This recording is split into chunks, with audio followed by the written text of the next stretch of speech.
l'eau est aujourd'hui plus que jamais un bien précieux à tous les égards. C'est d'ailleurs pour cette raison qu'on le surnomme désormais l'or bleu. Penchons-nous de plus près sur cette ressource en nous intéressant au territoire de la Marque 2.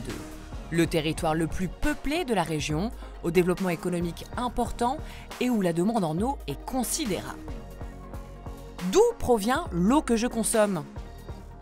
Elle provient à 80% de prélèvements effectués au niveau des nappes phréatiques du secteur.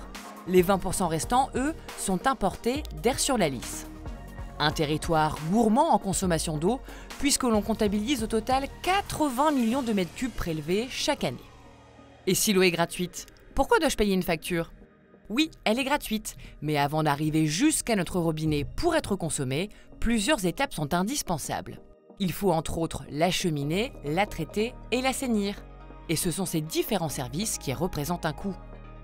Notre facture comporte également 2 redevances versées directement aux agences de l'eau et permettant ainsi de financer les projets de préservation de nos ressources.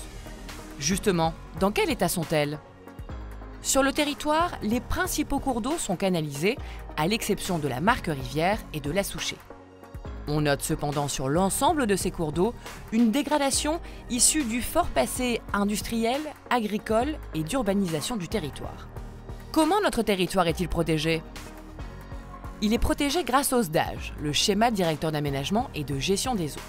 Il fixe tous les 6 ans des objectifs précis pour maintenir ou améliorer la qualité des ressources.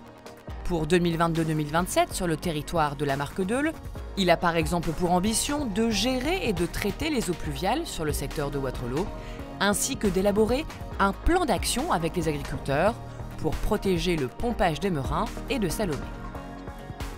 À mon échelle, comment puis-je participer à leur préservation ? C'est grâce à de petits gestes au quotidien que nous pouvons agir, en sensibilisant notre entourage sur le sujet ou en économisant tout simplement notre consommation en eau. Vous pouvez d'ailleurs retrouver une multitude d'exemples et de bons tuyaux sur le site agissonspourleau.fr. Alors rejoignez-nous, likez, partagez et ensemble agissons pour protéger nos ressources en eau.